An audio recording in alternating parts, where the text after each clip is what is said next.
Kung napanood nyo po yung mga nakaraang video ko na to, at ito, yung mga OFW po na umabuso at nagkaroon ho ng sensitibong issue sa kanilang mga alaga, well, balik na rin ho natin. Ngayon, pag-usapan ho natin yung mga OFW na naabuso po sa ibang bansa. Marami ho as in marami, na yung mga OFW natin ay laging sangkot ho sa pang-aabuso ng kanilang mga amo. Puro talaga pang-aabuso mga idol, no? Wala ho akong nakita na karamihan na sinabi yung mga OFW natin ay nagkaroon ng kayamanan, negosyo, or what sa ibang bansa. Puro pang-aabuso po yung kanilang inabot. At ito pong babae na to, pinagtatalunan pa rin po ito ngayon sa social media na ito raw yung babaeng umabuso at nagkaroon ng sensitibong issue. Panoorin nyo po ito, maikli lang to, reaction video po ito. Pakinggan nyo po. Nag-viral ang video na pinost ni Magsayo sa Facebook kung saan ay pinakita nitong mga pasa at paso sa iba't ibang bahagi ng kanyang katawan. Grabe, no? Yung mga OFW nating nagpapakahirap ng ganyan, kung kamag-anak nyo yan, nanay nyo yan, kapag ito po ba ay napanood nyong sinaktan at inabuso, ano po bang mararamdaman nyo?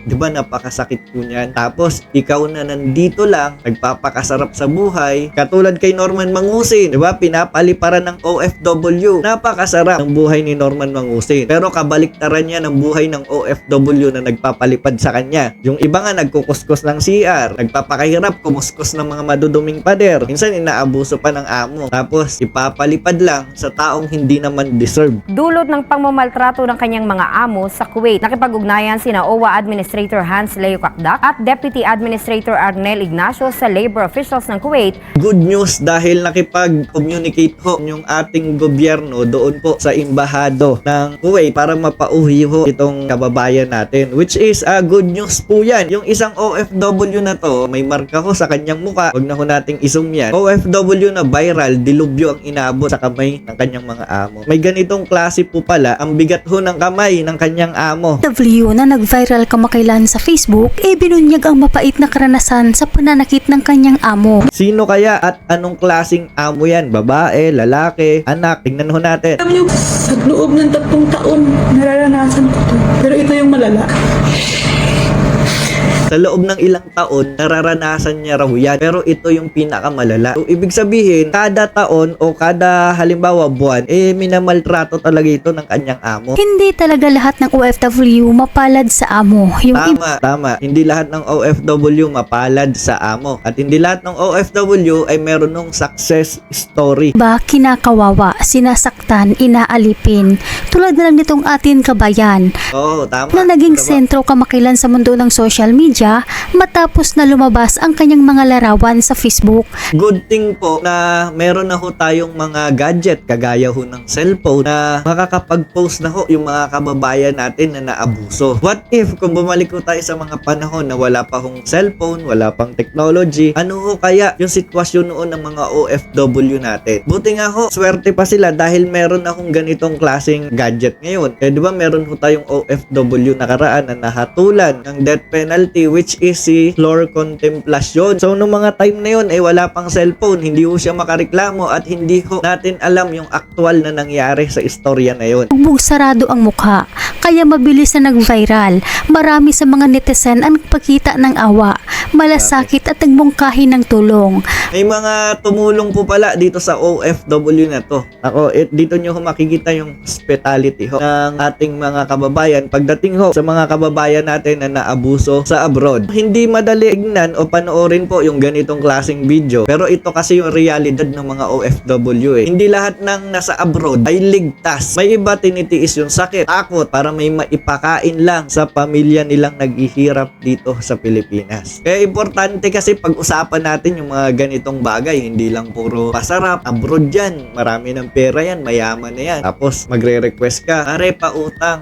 Pero ito seryoso tayo. Hindi natin to ginagawa yung video na to para i-exploit, ipakita yung kanilang sitwasyon na ganyan. Marami-rami rin naman po kasing mga OFW na nakakauwi na okay naman yung kinahinat na nila sa kanilang amo. Pero bibihira ho. Next video po tayo. Ito po inabusong OFW sa Saudi Arabia. Nakauwi na. Ito po yung mga mapapalad na naabuso pero napauwi. Meron ho kasing mga OFW na inabuso pero hindi na ho nakauwi at patuloy na inaabuso doon po sa ibang bansa. Ito po, pakinggan po natin yung report na to. Hindi maipaliwanag ng OFW na si Fahim Malagasy ang pakiramdam na makauwi ng bansa matapos ang 4 na taong pagtitiis sa Saudi Arabia. Grabe, 4 na taon na pagtitiis. Sobrang tagal ho nun na. Naku, makulong ka nga lang sa kwarto ng 1 linggo, napakatagal na ho. Ito, pagtitiis, di ba? Lalo na may kasama pang pang-aabuso ng kanyang amo. Hindi po ako makapaniwala na umabot ako sa ganito na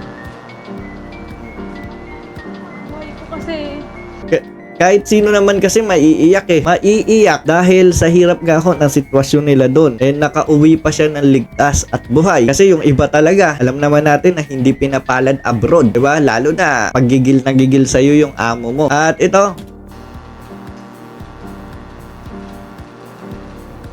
halos maiyak siya. hindi ko na po kasi inasahan na makakauwi pa. Hindi niya na raw inaasahang makakauwi pa siya. Siguro nawawalan na siya ng pag-asa that time. Kasi kung ikaw nga naman ay nasa ibang bansa at nagpapakapagod ka doon, hindi mo alam yung batas. Bago ka kasi doon, hindi mo alam kung yung kultura ng pinasukan mo, ganito, konting pagkakamali mo lang, maaaring magbago yung lahat. Kaya kailangan maging handa ka kung ikaw ay papasok sa ganitong klaseng sitwasyon, gusto mong mag-abroad, pero hindi mo alam o wala kang sapat na kakayahan upang malaman yung kultura nila doon. Meron kasing mga OFW na halos minadali o nagmadali sa kanilang paglipad nang hindi alam yung kahihinat na nila na lamang pwedeng mag-abroad, nag-asikaso ng mga gamit. Ngayon, konting aral-aral lang, weeks or what, nag-abroad. Ngayon, hindi nila alam yung kultura ng pinasukan nila. Nagka-problema. Ganito ho yung nangyayari sa halos karamihan. Kaya yung iba talaga naaabuso ho. Kaya sana, sa video po na to, nagkaroon ho kayo ng konting learnings about ho sa mga OFW issue natin na hindi ho ganun kadali. Diba? Ang buhay ng isang OFW. Marami ho dyan na akala nila napakasarap ng buhay doon ng OFW. Maraming pera, malaking sahod. Pero ang kapalit ho nito ay yung sarili nilang buhay. So for today's video, ito lang po yung maisasabi ko sa inyo. At mga OFW kung saan man po kayo sa mundo. And yung mga OFW na saan man po kayo sa mundo. Ito pong Tonical TV ay saludo po sa inyo dahil kayo ho ay nagtitiis, mawalay sa pamilya para lang ho makapagbigay ng magandang buhay sa hinaharap yung mga naiwang pamilya nyo dito sa Pilipinas. So, yun lang po for today's video. God bless mga idol.